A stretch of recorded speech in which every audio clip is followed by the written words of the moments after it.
Good morning, everybody, and welcome to episode 193 of the Ask the Coach show, where PingSkills helps you improve your table tennis.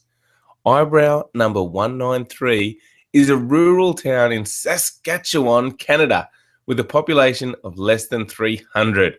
That's the most interesting thing I could find out about the number 193. But the show is going to be much more interesting and exciting. You have spoken in response to our PingSkills question of the day and told us which decade is the best for was the best for watching table tennis. We're going to talk about an old PingSkills video for Throwback Thursday.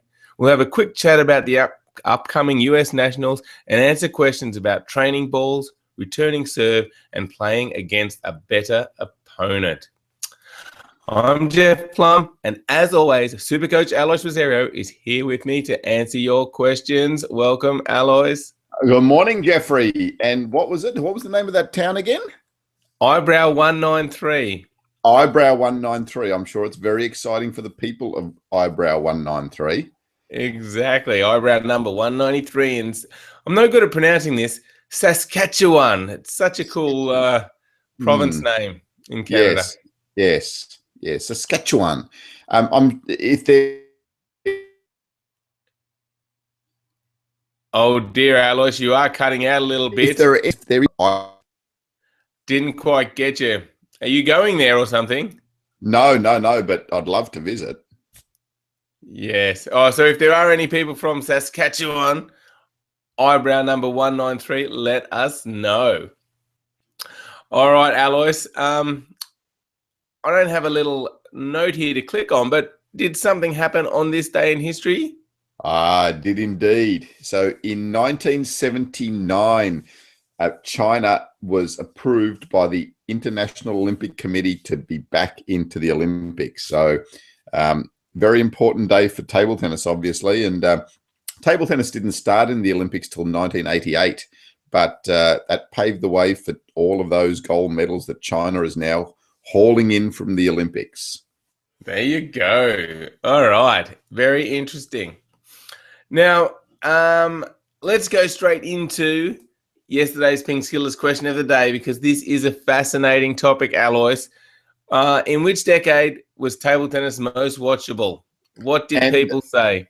Yes, and people really have spoken, and the overwhelming majority said now. So we asked whether it was the 50s, 70s, 90s, or now. And let me see. Ankush, Mark, Shay, Jared, Rajdeep, and a few others all said now. And I think also, let me just have a quick look. Yes, Johan also said now. A few other interesting comments. So Trevor Hirth said in the 90s, before the Chinese dominance began. Interesting. Timmy said 90s, more speed back at that time, I think. Don't know about that. Eugene, 1990s, all the legendary players are playing back then, and the camera definition definitely better than the 70s and the 50s. That is true. Philip Boyle, our friend, said, and this is no surprise, Sherbeck, Klampar, Yonya, Guo, Takashima, 70s. Such excellent long-range loop-to-loop rallies. Well, maybe not Takashima. So as I said, quite a few have said now. So overwhelmingly, people think that the game of today is the most watchable. Interesting. That is interesting. And because, you still hear a lot of talk about, ways to improve the watchability of table tennis, but it seems like people are happy with it. Well, especially the people that like it. Maybe it's trying to reach out to a new audience. But why do you think people thought now was the most popular time or most watchable table tennis? Yeah, I think maybe just I think it's more available now. So Sasha said the 1990s was unbelievable because of Waldner, but since social media has come along so much since 2005, the ITTF and all the broadcasters, especially now the ITTF has done tournament reviews and the DHS top 10 shots for each tournament. So that's why he says that this era is the best to watch. So yeah, it's probably does have a lot to do with what's available now as well. You know, like in the 70s, we had some grainy old video, you know, on Super 8 or not even Super 8, 18 mil or 16 mil, I can't even remember what it was, film. So, you know, I mean, the definition now is so much better. The game is faster. There's a lot more spectacular rallies, and the rallies are lasting longer as well. Yeah, I mean, but you know, I still don't mind watching the 50s and the 70s, and you know, that nice control play either. Fair enough. All right. Well, thank you everybody for letting us know. Great to hear your thoughts on that topic. And we have another PingSkills question for today, which is, what is your favorite table tennis photo? So again, jump onto our Facebook page to let us know, or to the PingSkills blog at pingskills.com and let us know, what is your favorite table tennis photo? And don't just let us know, put it up there. Yeah, post a photo. Love to see it. All right, Alois, let's take a look back, because it is Thursday. So for Throwback Thursday, what are we going to look at? Yep. So in this one, we're going to look at our video on the ready position after the pendulum serve. So it's quite a pertinent one, because with the pendulum serve, you are off to the side of the table. So for a lot of your other serves, so for the backhand serve, you're here, you're almost in the ready position. The tomahawk serve, you're there, the reverse tomahawk.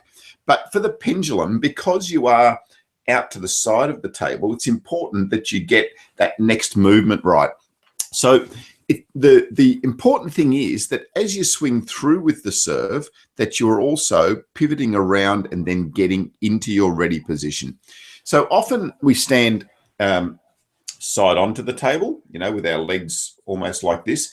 So and even like that, so we often have our back leg. So my right leg here would be right back that away. So it's important that you push off that as you're swinging through and you're getting into that ready position. So that's a really important part of executing the pendulum serve, because if you execute the serve really well, but then you don't get into position for the next ball, then you're missing out on the real benefits. So that movement is really, really important. Okay, gotcha. Now, one spoken advantage of the pendulum serve is that you're kind of already opening up your forehand, so you're ready to play a lot of forehands. Does that come into it too much, or would you just rather see people just get back into a standard ready position quickly? I think, you know, that was certainly the case, you know, a little while ago. Now with the more balanced play between the backhand and forehand, I think that's changed a little bit. So now, you know, getting into that more central position is important, so you can play both the backhands and the forehands. Right. And I suppose the other thing that we need to also consider when we're thinking about our ready position after the serve is your grip. So because you've got the altered grip for the serve, so you know, these three fingers are away from the handle, often players forget to get back to the standard shake hand grip after they make that make the serve for the shake hand players. So remember as well, so not only moving into position with your body, but also getting your bat back into the standard shake hand grip as well. Great tips there, Alois.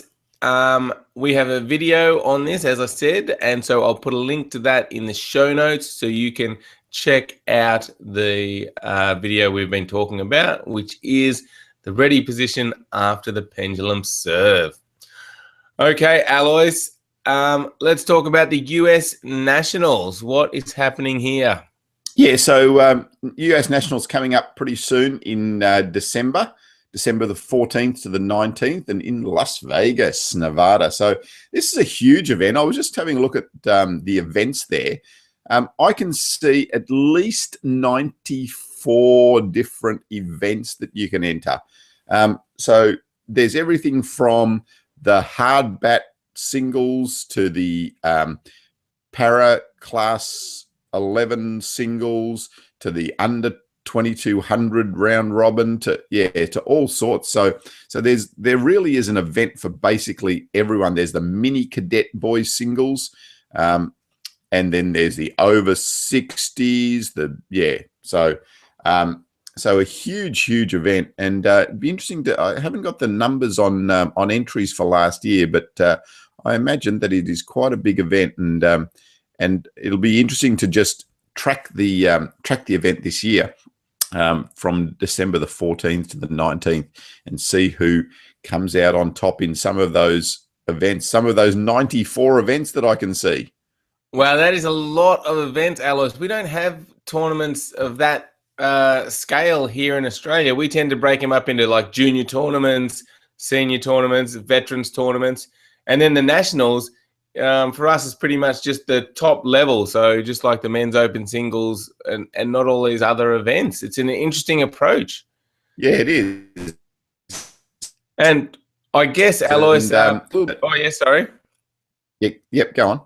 I guess being such a big event, what better place to hold it than Las Vegas? Yes, and you have been there, haven't you, Jeffrey? I have been to Las Vegas, actually. I went and saw Jerry Seinfeld in Las Vegas. Okay, very recently. So yes, and he was a bit funnier than me and my Friday funnies. Yeah, maybe we can get him on to do the Friday funnies, Jeff. You know, like we've got to do something. That's tomorrow, right? Yeah. Yes. But yeah, so if you're going to the US Nationals, let us know. Jump on to pingskills.com, click on the blog link, and leave a comment. We'd love to hear what you're entering and if you've been before, and you know, does it run smoothly with all these events? Let us know. We'd love to hear your thoughts. All right, Alois, let's get on to some questions. Abhinav has got a good one first up. He says, I am looking to buy balls for training with my robot. The 3-star balls are quite expensive to buy in bulk. Is it okay to train with lower quality balls? Yeah, so Abhinav, ideally, it would be great to train with 3-star balls for everything, but the cost is prohibitive. Like, especially now as we're starting to think about plastic balls, if you're trying to buy, 100 plastic balls, you're up for a few $100s. So it's quite okay to train with the training balls. There are some good ones around now that are quite firm. The main thing to look for is that they're reasonably firm, that they're that the hardness is there.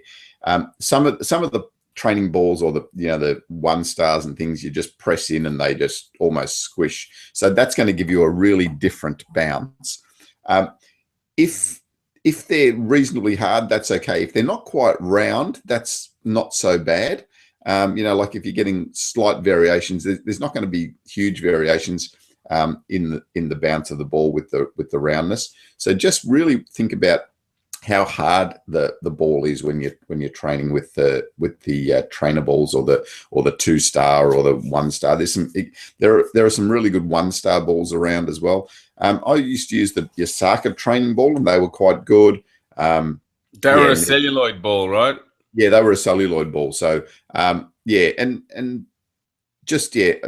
with the plastic, there are some reasonable ones around. I haven't really sourced them well. I was asking Brian Berry the other day, the great Brian Berry, about a few different options, and he has sourced a couple. So we just need to find something that's reasonable. If you've got some ideas as well, or if you've found some plastic training balls that you think are affordable and usable, let us know as well on the blog. Great. Excellent. Now that talking about these plastic balls, and the next question coming up is about Patrick Franziska. It ties together a couple of things for me, Alice. There was a recent podcast by Table Tennis Daily with Patrick Franziska, which is great. We put a link to it on our Facebook page, so check out that, Table Tennis Daily's podcast, if you haven't. But in there, they asked Patrick about the plastic balls, and it was interesting to hear him talk about it was hard because at different tournaments they'd use different types of plastic balls, and some were softer and some were harder, so it took a bit of adjustment to get used to.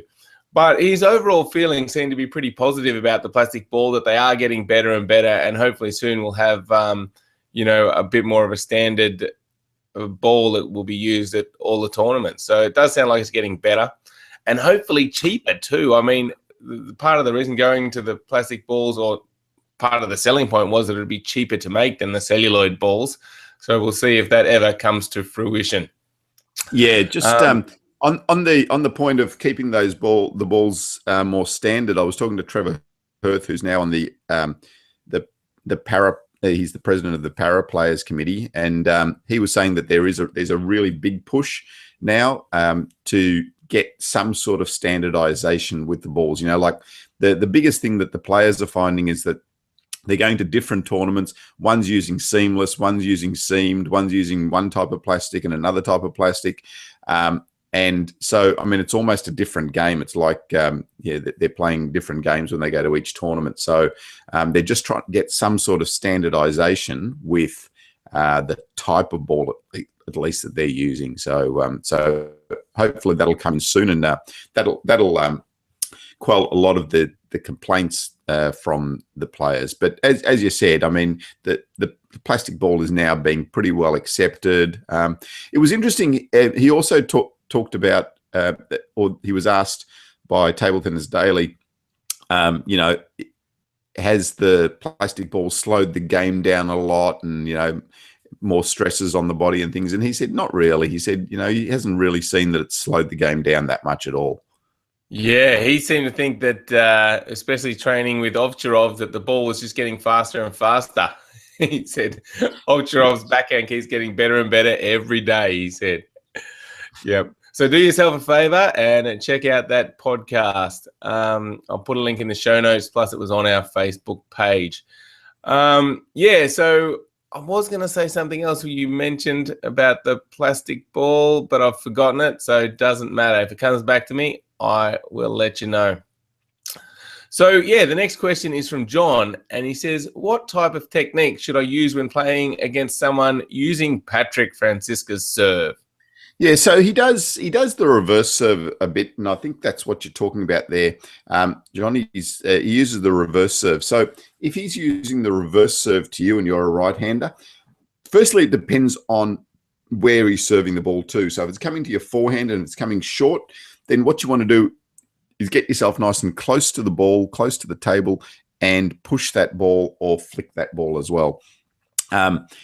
If the serve is coming long, though, I mean, it's like everything. If the serve's long, you just need to get in there and make the top spin. Watch the curve on the ball. That's really important, because the reverse serve will always have a bit of side spin on it. It's almost impossible to do a straight backspin reverse serve. So it'll always have a bit of side spin. You need to be watching the curve of that ball and tracking it really well to be able to counter that side spin as well. So, give those things a go, John. Just, the short serve, get in and push. Long serve, make sure you're getting in there and top spinning. Yeah, good advice. And I think it's important these days, Alois, to be able to get a lot of practice against both types of serve, one that swings into you and one that swings away from you, because people are so good at doing both those serves these days that you really need to get practice against both those different side spin serves. Yep. And on the flip side, if you're serving, think about utilizing the spin going both ways and finding which one that your opponent doesn't like, because that's really important. So, I mean, my best serve is my pendulum serve, but I find, against some players, they're so good at serve. Even if I do a junk tomahawk serve or a junk reverse serve, it gives them much more of a problem. I remember there was one player, I think Jeff used to play against him as well, Peng Hui Kwok, had an unbelievable return off the pendulum serve and the tomahawk serve and everything. And it was just strange. It was just this one serve, the backhand serve, and it didn't matter how bad it was. He had problems with it. Having said that, he also won the Australian Championships in the year that I was serving those backhand serves to him. But it was a real difference between the pendulum serve and the backhand serve in his ability to return. Interesting, interesting. Yeah. So if you're thinking about serving, why not try out two different serves? So maybe like the pendulum and the reverse that curve different ways, just gives you more options against your opponents. And if you want to improve your service, check out the PingSkills Premium membership, because we've got a whole course on serving secrets, plus heaps more. Check it out at pingskills.com. All right, Alois. What I was going to say about the varying plastic balls is that in tennis they have varying surfaces. So they go to Wimbledon, and then which is on grass, then they go to Paris, which is on clay, and then they've got the hard court. So it's almost like three different things. Maybe we should set up the tournaments to say, hey, this is the soft plastic ball and this is the hard plastic ball. Yeah, maybe. And I was thinking of that as I was speaking about it. But yeah, is it different? Like they almost have different seasons, don't they? They have the hard court season and the clay court season. So it's quite different in different times. And players will then after the French Open will go and start to train on the grass in preparation for Wimbledon, and then after that they go and train on the hard court. So but whereas these guys are playing one tournament one week seamless, and the next one with a seamed harder ball. So yeah, maybe that's a bit different. Maybe it is, but Wimbledon and the French Open are only a couple of weeks apart. But yeah, you're right. Point. I think it is different. We should standardize the balls. I'm all for that. Make them good, make them better, and make them cheaper. All right. Next up is a question from Matt, who says, I'm hoping you can give me advice with a match I have coming up. Two of the players are defenders who will only chop and push, but I struggle against this, especially as one of them plays with a kind of hard bat and one plays with regular inverted. Yeah. So, Matt, playing against a defender, firstly, is difficult because we just don't get an opportunity to play against a lot of them. So that's the first thing. If you can find a good defender, they are worth their weight in gold. Grab them, train with them as much as you possibly can. All right, now that you're going to train with them, how are we going to beat them? So a couple of strategies that are really important. One, with your serve, you're serving the ball quite short and on the table. Often when we have the defensive player, we think, okay, beauty, they're back there. We're just going to serve long. They're going to chop top spinning.